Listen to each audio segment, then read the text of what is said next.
Hello friends, welcome to my channel. मेरा नाम विश्वास है और हम निफ्टी का एनालिसिस करेंगे कल के लिए, जो कि है 13 अक्टूबर 2022। उससे पहले हम सबसे पहले एक बार नजर डाल लेंगे कि कल हमने क्या स्टार्टअप प्लान किया था, कल क्या हमें मार्केट में लेवल्स नजर आए थे और आज मार्केट ने उन लेवल्स पे कैसे रिएक्ट किया और हमें क्या ट्रेड पोजीशंस देखने को मिली। तो देखिए, सबसे पहले हमने एक जोन यहाँ पे फाइंड आउट किया था। ये अगर आप ध्यान से देखिए, अगर आप चीजों को समझेंगे, आपको सारी चीजें समझ में आएंगी। देखिए, हमने एक ये जोन मार्क किया था, अगर आपको याद होगा, कल का आपने वीडियो देखा होगा, तो हमने एक ये जोन मार्क किया था। दूसरा हमने जोन मार्क किया था ये वाला, जो कि एक इंपॉर्टेंट एरिया था।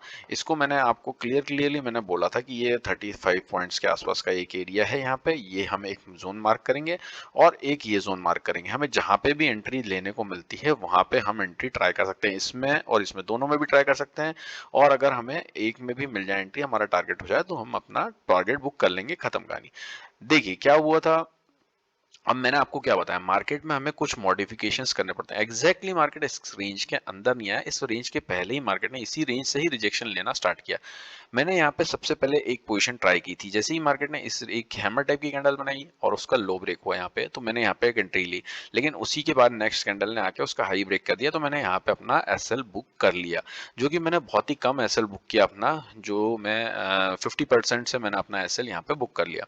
और फिर यहाँ से मार्केट ने फिर वापस, जैसे ही मार्केट थोड़ा यहाँ पे वेट करने के बाद में वापस नीचे की तरफ ब्रेक करता हुआ मुझे नजर आया, तो मैंने यहाँ पे वापस एंट्री ली और मैंने यहाँ पे अपना 1:3 का टारगेट जो है वो बुक कर लिया। सो ऐसी सिचुएशन में आपने क्या किया, यहाँ पे हमें एक चांस दिया मार्केट ने और हमें यहाँ पे जो है टारगेट हमारा जो है अचीव कर हो गया। उसके बाद मार्केट ने फिर फर्दर नीचे की तरफ मूव दिया, है ना। फिर मार्केट यहाँ से ऊपर की तरफ आया, है ना, ध्यान दीजिएगा। और फिर मार्केट जो रिजेक्शन लेता हुआ नजर आया, फिर इसी जोन से रिजेक्शन लेता हुआ नजर आया। कौन से? इस जोन से जो हमने मार्क किया था। यहाँ से भी अगर आप ट्रेड अपॉर्चुनिटी देखते तो यहाँ से भी ऑलमोस्ट मेरे ख्याल से 50-60 पॉइंट्स का तो मूव नीचे की तरफ आया ही होगा। अगर हम देखें तो देखिए 50-60 पॉइंट्स का यहाँ पे मूव आया था। यहाँ पे आपको 1:3 मिल जाता अगर यहाँ पे आप ट्राई करते तो। और अल्टीमेटली मार्केट ने जाते जाते जो है, मार्केट ने इस रेंज के टॉप से भी यहाँ पे रिजेक्शन लेके इस रेंज में ही क्लोजिंग हमें दी। अब क्या, कल के लिए हम क्या प्लान कर सकते हैं? तो देखिए, कल के लिए हमें क्या प्लान कर सकते हैं कि क्लियरली हमें देखिए क्या करना है। कल के लिए हम यहाँ से देखिए, अगर आप ध्यान से देखें तो ये वाली रेंज से हम एक ट्रेंड लाइन ड्रॉ करेंगे। देखिए, आप ट्रेंड लाइन ड्रॉ करेंगे, आपको क्लियरली दिखने लगेगा कि क्या हो रहा है। देखिए, अब मार्केट जो है इस ट्रेंड लाइन के पास में है, ठीक है। तो यहाँ से एकदम से हम बुलिश व्यू नहीं रख सकते कि मार्केट यहाँ से एकदम से बुलिश, क्योंकि ये सेलिंग एरिया पे पहुंच चुका है मार्केट। तो यहाँ से एक नीचे की तरफ में हमें मूव देखने को मिल सकता है। अब प्रॉब्लम क्या है, दोनों चीजें। मार्केट ने आज क्या, थोड़ा रिवर्सल का एक सिनेरियो हमें यहाँ पे शो किया। मार्केट ने क्या किया, एक छोटा सा गैप अप ओपनिंग के साथ में मार्केट ऊपर गया। उसके बाद में ऊपर से जाने के बाद में उसने जिस एरिया से हमने प्लान किया था, वहीं से मार्केट ने रिजेक्शन लिया। वापस आया मार्केट, वापस यहाँ से इस टाइप का प्राइस एक्शन बनाते हुए ऊपर की तरफ क्लोजिंग दी। इसका मतलब क्या हुआ कि मार्केट ने यहाँ पे इस एरिया में मार्केट ने एक हमें रिवर्सल शो किया है। सो हम एकदम से जो है वो कॉल पुट की पोजीशन में नहीं बैठ सकते और एकदम से हम कॉल की पोजीशन नहीं बैठ सकते, क्योंकि हमारा जो ट्रेंड है, देखिए हमारी ट्रेंड लाइन जो आ रही है वो नेगेटिव है। ट्रेंड नेगेटिव चल रहा है, नेगेटिव ट्रेंड में हम एकदम से बुलिश पोजीशन लेके नहीं बैठ सकते। तो हम किस टाइप से पोजीशन ले सकते हैं? तो देखिए, कल के लिए हम बहुत सिंपल सिंपल तरीके ढूंढते हैं। मैं कोशिश करता हूँ कि आपको एक सिंपल तरीका रखूं कि हम कहाँ पे एंट्री ले सकते हैं। देखिए, आपको ये लेवल आपको मार्क कर लीजिए, है ना। यहाँ से लेकर आप इस एरिया को बिल्कुल अच्छे से मार्क कर लीजिए। ये लगभग लगभग 30 पॉइंट्स का एरिया, आप 30 पॉइंट्स का एरिया इसको मार्क कर लीजिए। अब अगर मार्केट, और ये लगभग लगभग नीचे की जो जो लाइन है 17,035 के नीचे, अगर मार्केट यहाँ से गैप डाउन ओपन हो जाए, नीचे फ्लैट ओपन होकर नीचे जाने लग जाए, और मार्केट यहाँ से आके आपको अगर कोई प्राइस एक्शन बनाता हुआ नजर आए, यहाँ से सपोर्ट लेता हुआ नजर आए, तो इस एरिया में या तो कोई वही आपको हैमर टाइप की कैंडल मिले, उसका हाई ब्रेक हो, या यहाँ पे कोई ऐसा टाइप का प्राइस एक्शन आपको बनता हुआ नजर आए और यहाँ से आपको एक एंट्री मिले, तो आप यहाँ पे एक एंट्री जरूर ट्राई कर सकते हैं कॉल साइड की, ऊपर की तरफ की। और एसएल जो आपका लगाएंगे हम 17,035-34 के नीचे का, हम यहाँ पे इस रेंज के नीचे का एसएल लगा के हम लोग बैठ जाएंगे। अब यहाँ से हमारा टारगेट क्या हो सकता है? अगर मार्केट यहाँ से ऊपर की तरफ जाता है तो फर्दर अगर इन लेवल्स को ब्रेक करता है तो हमें अच्छा खासा एक मूव देखने को मिल सकता है ऊपर का 200 तक का, 17,200 तक का। तो हमारा यहाँ से लगभग लगभग टारगेट हमें जो है 130-140 पॉइंट्स का हमें ऊपर की तरफ देखने को मिल सकता है।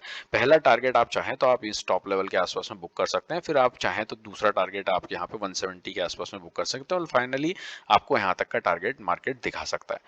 अगर मार्केट यहाँ से नीचे की तरफ ओपन होने के बाद में और या गैप डाउन ओपन होने के बाद में इस रेंज को नीचे की तरफ ब्रेक कर देता है, अगर मार्केट डायरेक्टली इसको नीचे की तरफ ब्रेक कर देता है तो हम वेट करेंगे मार्केट वापस आए और यहाँ कहीं से रिजेक्शन ले।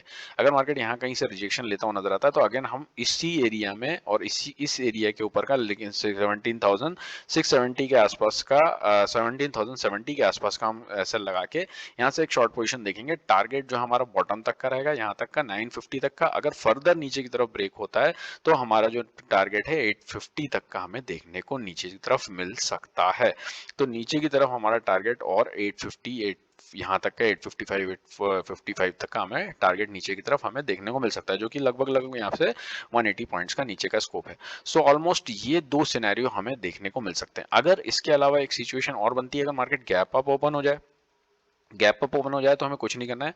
गैप अप ओपन हो जाए तो मार्केट को ऊपर जाने दीजिए जब तक मार्केट, अगर मार्केट इस रेंज को ब्रेक नहीं कर देता, मार्केट यहाँ से इस रेंज को ब्रेक करते हो और मार्केट इस रेंज को नहीं, इस रेंज को 200 को ब्रेक कर देता है अगर मार्केट, क्योंकि यहाँ से देखिए स्कोप कितना है, यहाँ से हम देखेंगे तो मार्केट में 75 पॉइंट्स का ही स्कोप है।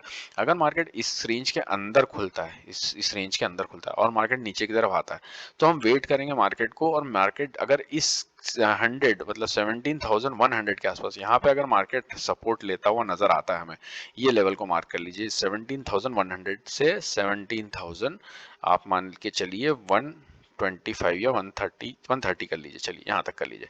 30 पॉइंट्स का हम यहाँ पे ऐसे लगते हैं। अगर मार्केट यहाँ से ऊपर खुलने के बाद में नीचे की तरफ आता है और मार्केट यहाँ से आपको सपोर्ट लेते हुए नजर आता है इस रेंज के पास में, तो यहाँ पे भी आप एक कॉल की पोजीशन को ट्राई कर सकते हैं। तो एसएल जो आपका रखना है 100 के नीचे रखना है, 17,100 के नीचे, और यहाँ से आप पोजीशन ट्राई कर सकते हैं। टारगेट जो है मैंने आपको बताया वो जो है, पहला तो टारगेट यहीं तक का रहेगा, टॉप तक का।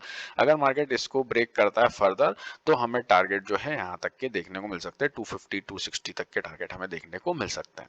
सो ये सिनेरियो मार्केट में कल नजर आते हैं। होपफुली आपको अगर वीडियोस अच्छे लग रहे हो तो प्लीज लाइक शेयर और सब्सक्राइब कीजिए, जिससे कि मुझे मोटिवेशन मिले। अगर वीडियो अच्छा लगे तो please please please like share और सब्सक्राइब कीजिए। Thank you so much, bye bye, take care, happy trading.